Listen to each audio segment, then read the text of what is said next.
Assalamualaikum warahmatullahi wabarakatuh. Ya, anak-anak Ibu kelas 12, kita kembali lagi di pembelajaran ekonomi bersama saya Ibu Siti Ramsyah Ritonga.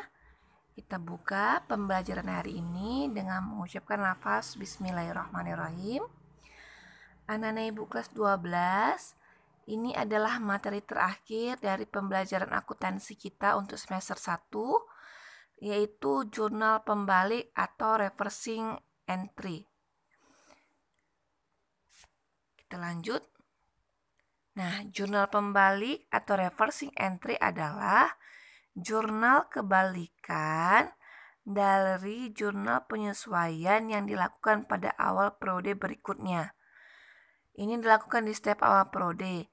Jadi, hingga di akhir periode, ya, proses siklus akuntansi perusahaan jasa itu terakhir itu hingga pada neraca saldo setelah penutupan yang sudah kita bahas di pertemuan selanjutnya sebelumnya. Itu terakhir, ya. Nah, di periode awalnya, di awal periode yang dilakukan perusahaan adalah melakukan jurnal pembalik. Oke. Akan tetapi tidak berarti semua jurnal penyesuaian dilakukan penyusunan jurnal pembalik. Ada cuma 4 jurnal penyesuaian yang akan kita balik. Nah, tujuan penyusunan jurnal pembalik sekedar untuk menyederhanakan pembuatan jurnal yang bersangkutan dengan periode akuntansi berikutnya, sehingga dalam melakukan kegiatan perusahaan sering terjadi hal-hal berikut. Yang pertama, perusahaan kadang melakukan pembayaran beban perusahaan lebih dahulu, atau beban dibayar di muka atau persekot beban. Contoh akunnya, beban sewa dibayar di muka, beban asuransi dibayar di muka, ya, beban iklan dibayar di muka.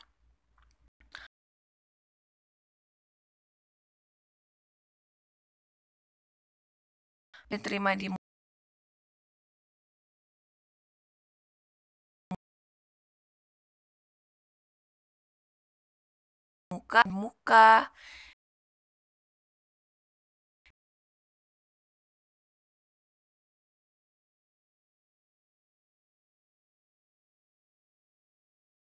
Biar kayak kemarin masih ada beban gaji yang harus dibayar gitu ya.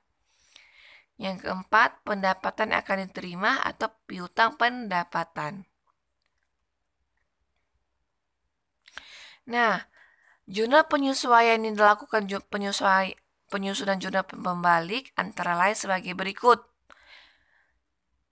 Jurnal penyesuaian yang dilakukan jurnal pembalik yang pertama, persekot beban atau beban yang dibayar di muka jika saat pembayaran dicatat sebagai beban. Ingat, beban dibayar di muka akan kita balik, jurnal penyesuaian beban dibayar di muka akan kita balik jika saat pembayaran dicatat sebagai beban. Apabila saat pembayaran dicatat sebagai aset atau harta, maka jurnal pembalik tidak ada. Ingat ya.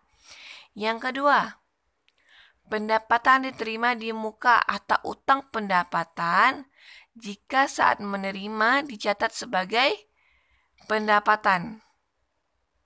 Apabila saat penerimaan dicatat sebagai liabilitas atau kewajiban, maka zona pembalik tidak ada.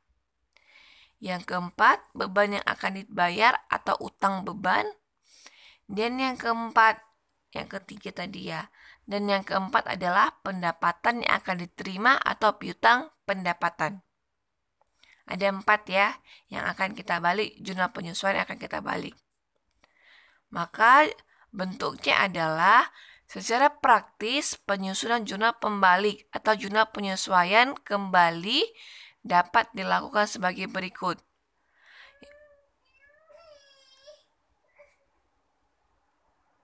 Yang pertama, ya lihat tabelnya, ada jurnal penyesuaian tentang 1, utang beban. Nih, beban bentuk jurnal penyesuaiannya apa? Beban gaji, misalnya utang beban gaji gitu ya. Maka beban gaji pada utang beban gaji gitu ya. Beban gajinya di debit, utang beban gajinya di kredit. Maka kita balik. Kita baliknya gimana? Utangnya yang di debit, bebannya yang di kredit. Kita tinggal balik aja, jadi gampang. Angkanya sama, disesuaikan dengan kasusnya. Jadi misalnya di jurnal penyesuaian ada beban gaji 500.000, utang beban gaji 500.000, maka tinggal kita balik jurnal pembaliknya. Utang beban gaji di debit nih ya. Ini kan kita balik ya, kita balik ke sini ya. Kita balik aja. Awalnya dia beban gajinya di debit ini kan utang beban gajinya di kredit, maka kita balik menjadi utang bebannya di debit, beban gajinya di kredit. Tinggal kita balik ya. Yang kedua, piutang pendapatan. Bentuk jurnal penyesuaiannya apa? Piutang pendapatannya di debit, pendapatannya di kredit. Misalnya piutang pendapatan sewa di piutang pendapatan sewa di debit, pendapatan sewa diterima di muka di kredit. Bukan. Piutang pendapatan di debit, piutang pendapatan sewa di debit, pendapatan sewa di kredit. Tinggal kita balik, pendapatan sewanya di debit, piutangnya di kredit. Yang ketiga, beban dibayar di muka, saat membayarnya dicatat sebagai beban. Kalau catat sebagai beban, maka yang kita jurnal penyesuaian apa? Berapa sisa harta gitu ya. Kan? Maka jurnal penyesuaiannya beban sewa dibayar di mukanya di debit, beban sewanya di kredit. Tinggal kita balik, maka beban sewanya di debit, sewa dibayar di mukanya di kredit. Yang keempat, pendapatan diterima di muka saat penerimaan pendapatan itu dicatat sebagai pendapatan. Kalau catat sebagai pendapatan, maka yang kita sesuaikan apa? Berapa sisa kewajibannya, ya kan? Maka kalau sisa kewajiban apa sih ada diterima di muka, itu menandakan dia sebagai kewajiban. Jurnal penyesuaiannya bagaimana? Maka pendapatan sewa di debit, di kreditnya apa? Pendapatan sewa diterima di muka. Tinggal kita balik, maka pendapatan sewa di mukanya di debit, pendapatan sewanya di debit. Jadi dari jurnal penyesuaian ini kita tinggal balik posisi debit kreditnya. Yang awalnya debit dikreditkan, yang kredit didebitkan.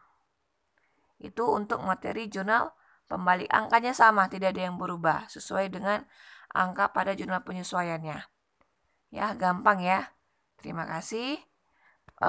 Materi kita hari ini sangat mudah sekali. Tinggal kita ngebalikan jurnal penyesuaian. Ada 4 hal yang kita balikan dari jurnal penyesuaian. Kita tutup dengan lafaz hamdalah. Alhamdulillahirrahmanirrahim. Assalamualaikum warahmatullahi wabarakatuh.